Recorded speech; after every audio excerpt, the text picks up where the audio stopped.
Hey everybody, Student Dr. Eli here. In this video, I'm going to show y'all how I made myself a new retainer at home. Now if you remember, during my third year, I made a vlog about making my own retainer in dental school. Honestly, I thought that video would be a hit, but it wasn't that popular. However, if you found this video from just trying to find out how to make a retainer, go watch that one. You'll get a good laugh out of it and enjoy a great vlog. Before we get into the nitty gritty, let me introduce myself in case you are one of those people who found this video from the search bar or YouTube home. My name is Eli and I'm a fourth year dental student at Boston University Goldman School of Dental Medicine and a future orthodontics resident. If you're new to the channel, consider subscribing.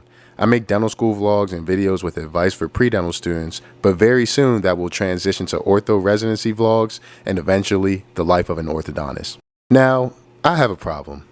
I had braces twice and it's a must that I wear my retainer to prevent that from being a third time.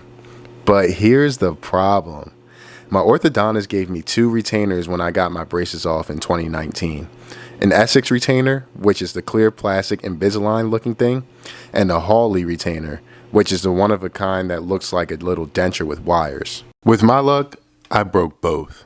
Now the good news is, my residency program next year teaches us not only how to make, but also how to repair appliances. So this little wire that I snapped on my Hawley retainer, I'll easily be able to fix next year, and I'll probably make a video for that.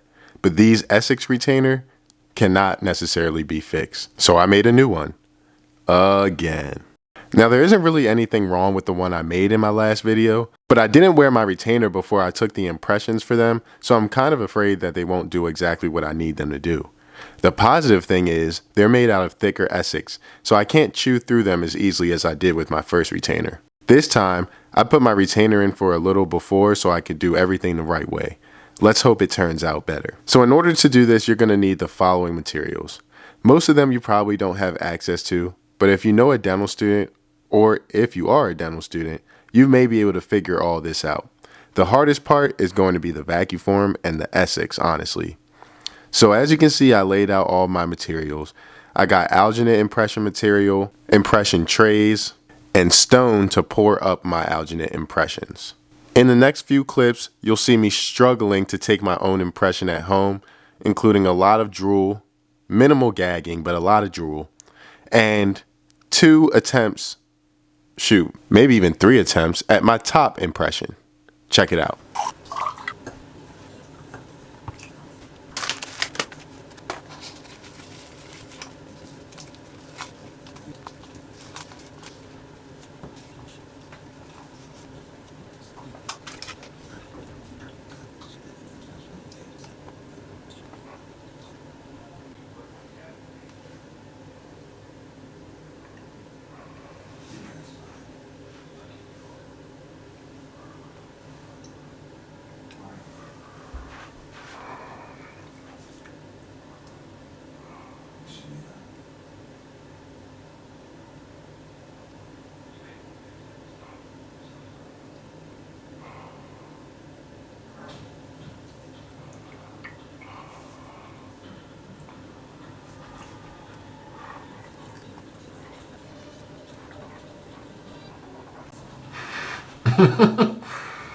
Oh.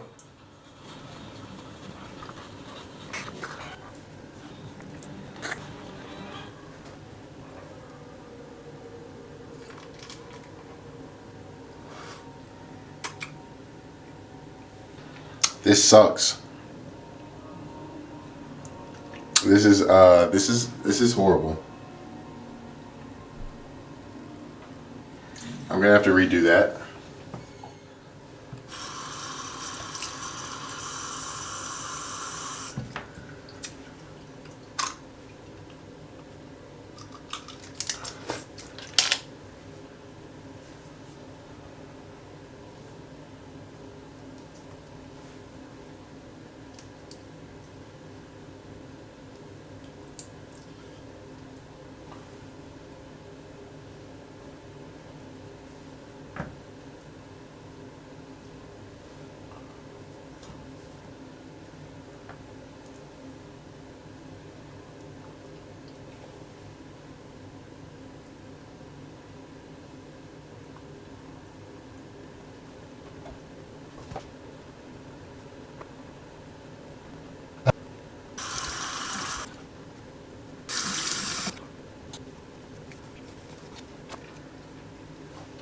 Now this is good.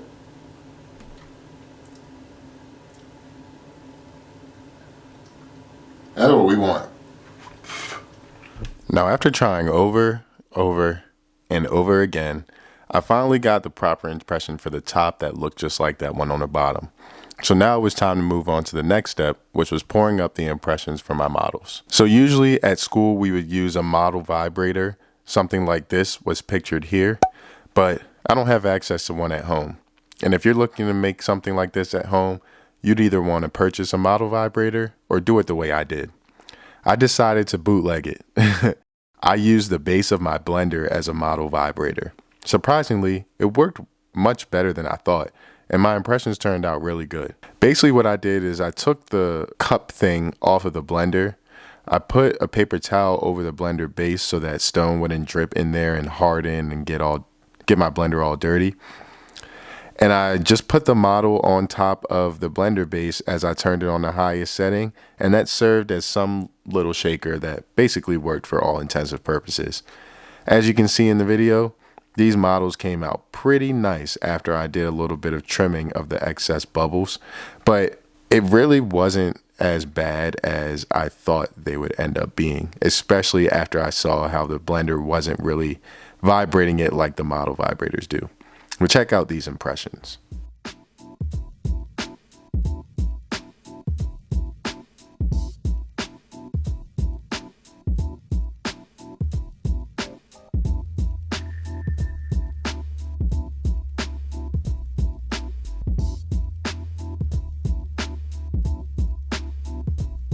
So fast forward to the next day. This is where things get kind of hard because I ran out of my capacity of things that I could do at home. There were instruments at school that I needed that I simply could not continue with this process until I got to school. Those being a model trimmer, essix material, and a vacuum form matrix.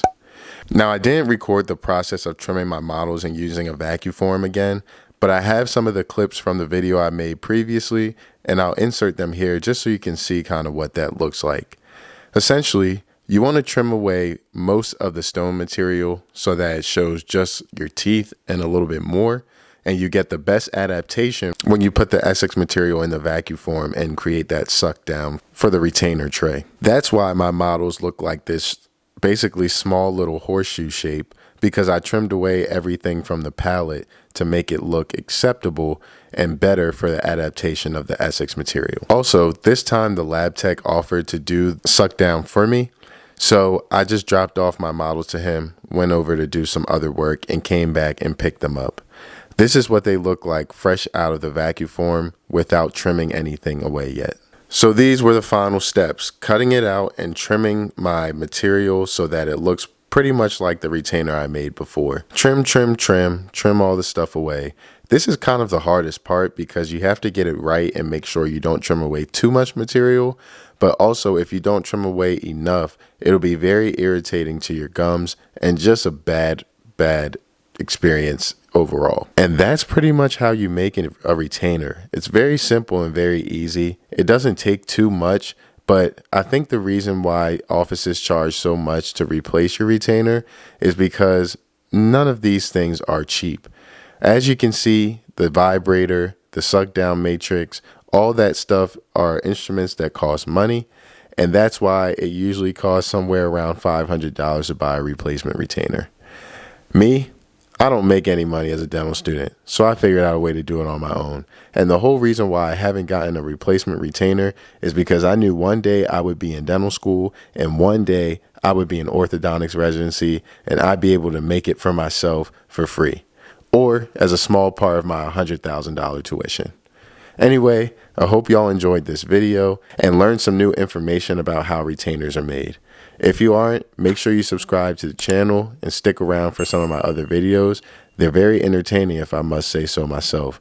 And also, if you're a new subscriber, definitely go check out my dental school vlogs and some of the other videos I've made in my past 4 years in dental school.